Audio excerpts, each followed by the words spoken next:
Hello everyone, welcome to a very new series. Hometowns. We will be looking at hometowns of famous people. Hometowns means where these people were born and spent their younger years. So the very childhood places that we can only fantasize about how they influenced the careers of these musicians, scientists, actors.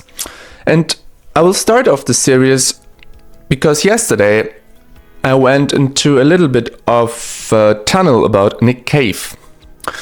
Nick Cave, the musician, the famous great musician, was born in Warracknabeal or Warracknabeal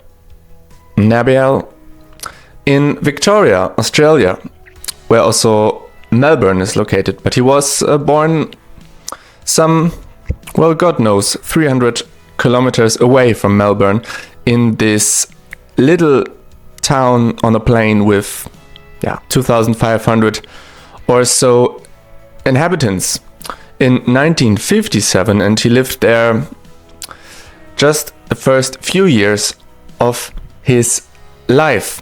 He was born in this house,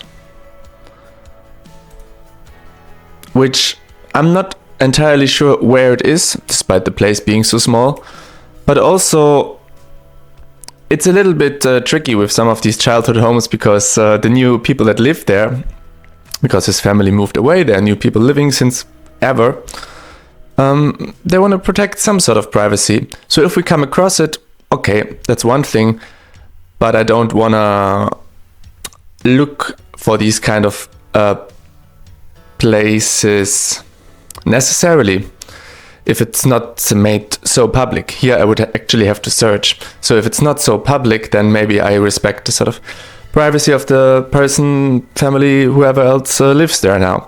Anyway, this is Warracknabeal. Sorry if the pronunciation is completely off. And let's see what it's like. Let's go down the main road and let's see where Nick Cave was born. This is a very rural Australia, quiet small town. Street view footage from 2008, however, coexisting to 2024 footage. And yeah, it's mainly single family houses, very small city center with, typical Australian man in it. Yeah, small city center with just a bank and a supermarket, very the small town life.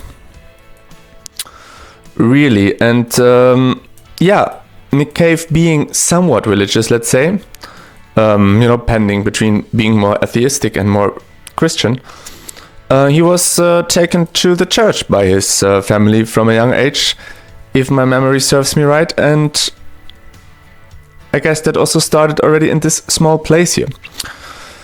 We have a cafe and a bar that looks, modern. It could also be in a suburb of Melbourne. It doesn't look particularly run down here, so it's a small rural town far away from the big city, but, somehow there's some money here, I would guess. Maybe there's not much to do here, necessarily, other than being in the garden, but there's some money here. A library, Warracknabeal. Oh my god, this is turning into a pronunciational horror already. It's this kind of place where, sometimes there are no sidewalks, just streets. That's how rural it is. Here is a church that Nick Cave may have gone to when he was younger. This is a Christian church that actually looks kind of interesting in terms of design. There's a plane flying overhead, which, as a young boy, you see such a plane, you think, oh, wow, this is flying from Melbourne to, Sydney. No, I don't know, God knows, overseas, certainly. This is a newer building. People here have a lot of these pickup trucks, or in Australia, you see these flat pickup trucks. If I see one, I will tell you. And let's go let's go back here and back into the city center that we apparently have already passed from another side. But my question in this particular series is, of course, how do you imagine the place where you grew up or where you were born to influence your later life, you know? Despite maybe he lived here for 2 years, I'm not entirely sure, but still, you know, it's the first impressions you get in life. It's the first contact with the outside world, and this seems rather very, very peaceful.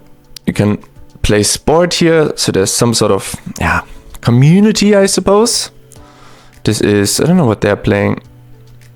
Is it this boccia or something? Is it called boccia?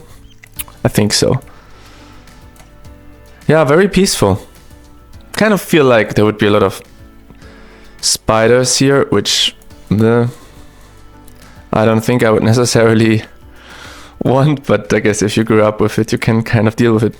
Woolcock Street is, this is the pickup trucks that are so typical for Australia. These kind of, I don't even know the brand, but when I was in Australia, I see a lot of those. And this is now very harsh, but I felt like the people that drive these are,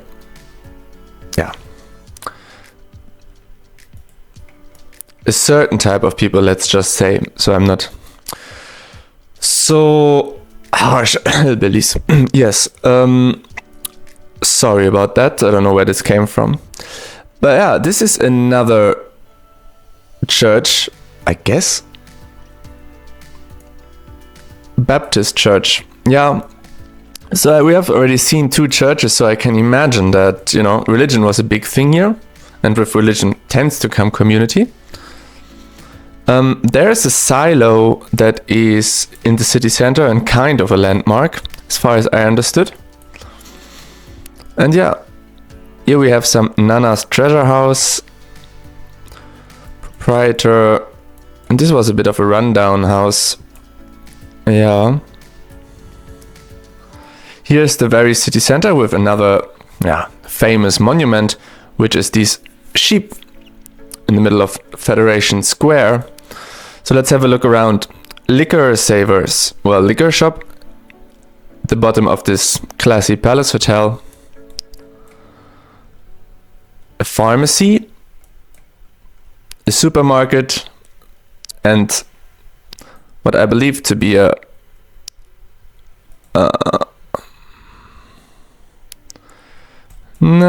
what are we dealing with? A post office.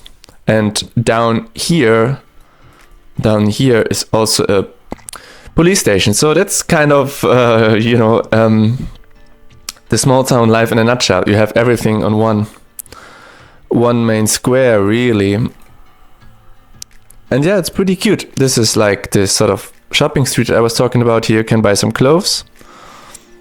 And, it seems kind of well put together here, more or less. Very historic house. It seems well put together. I suppose for a young person it's not so much fun when you, at least not after puberty, because, Target, there's a Target here, so that's even another supermarket. And yeah, some bar, some pub, everything you need really, which is great to see. And another, this is the town hall. Warracknabeal Town Hall looks also pretty cool. I mean, architecturally, very different styles, I feel like. Very different from one house to the other. Wheatland's Warehouse. Yeah, I mean, a town so small and so quiet is a little spooky, to be fair.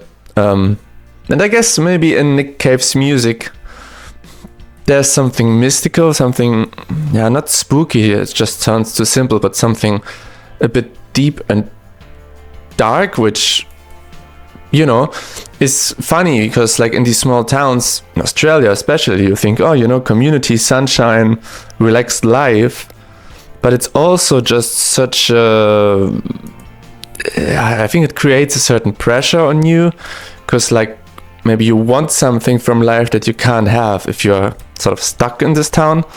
Not anything against this town, it's just because it's so small, you know.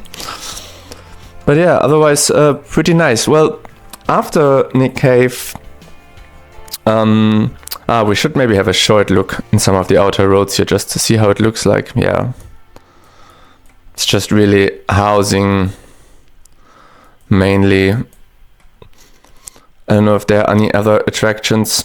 The Creekside Hotel is shown here prominently. Oh yeah, that looks nice indeed. The Victoria Bitter is served. Yeah, more often these like bungalow style houses with the saddle roofs or something like this.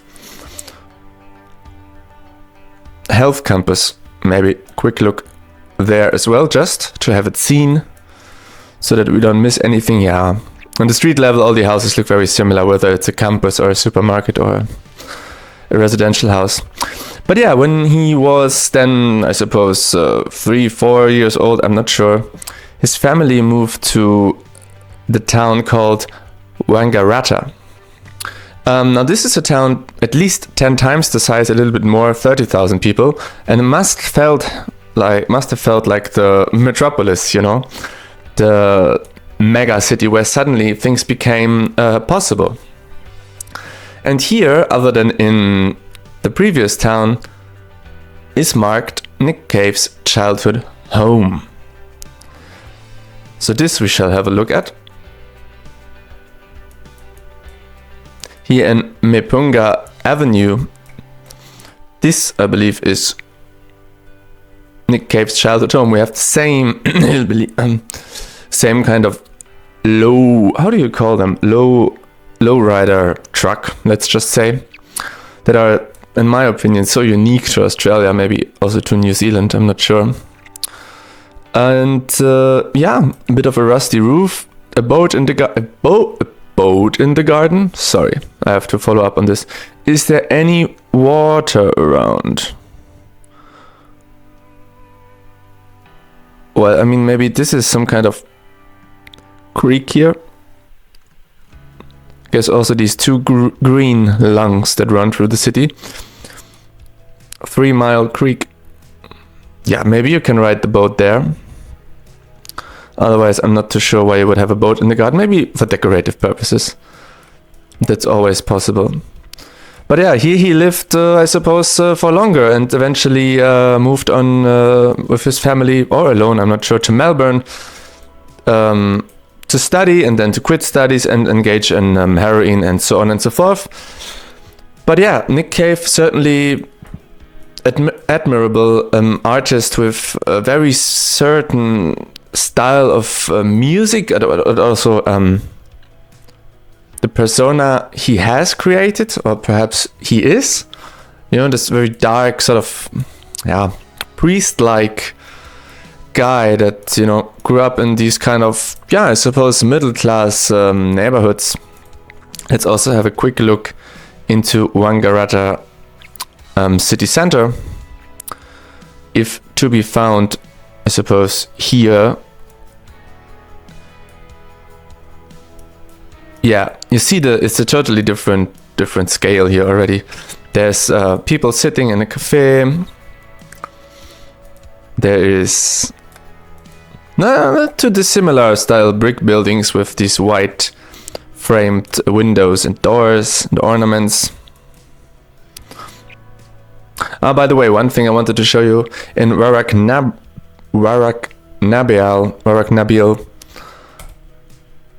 there was an idea to erect this style of a Nick Cave statue. Larger than life, 110% life size, 1.1.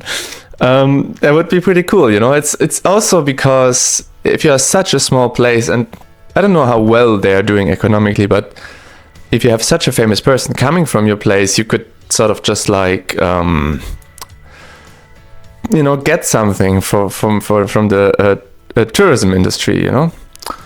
And the problem is then, in a way, or not problem, but that maybe Wangaratta here was also claiming that, Nick Cave spent his main years here. I don't know what you want from over there. But yeah, both cities, of course, have been important to the life of him, as it is for all of us, and in this Hometown series, I will definitely look where the people were born. And if they moved like Nick Cave, maybe also look to the second place where they moved. Obviously, then living in Melbourne and going overseas has been just as influential to Nick Cave. But I'm interested in the childhood home. I'm interested in where they come from, looking at where they are today. What's the development, the trajectory of this person. But yeah, this feels like Melbourne is closer than it felt in the other city. There's just more. It just looks so built up, and it almost has bike paths. That's how built up it is. Maybe it actually has somewhere. Who knows? But otherwise, not too dissimilar. You have your kind of churches, supermarkets, car shops, maybe even some leisure time. I've seen a art. Didn't I see an art museum, Wangaratta Art Gallery, or even performing arts? No, well, there you go. If there's a performing arts something, then this is a big thing. Or performing arts and convention center. Well, you are in a city here. Let me tell you that there's this kind of place. Yeah. This is, of course, very attractive. Like Wangaratta is already a center for the surrounding towns, I'm sure. What was this? I guess this catches animals? Or maybe not. Who knows? But yeah, and then he moved to Melbourne, which from here probably seemed closer, because this is just kind of almost in the outback. I don't know, really. And yeah, and so on and so forth. And this was Nick Cave from Warracknabeal. And let's see who are we exploring in the next episode of this new series. Thanks for watching, and I see you next time. Bye bye.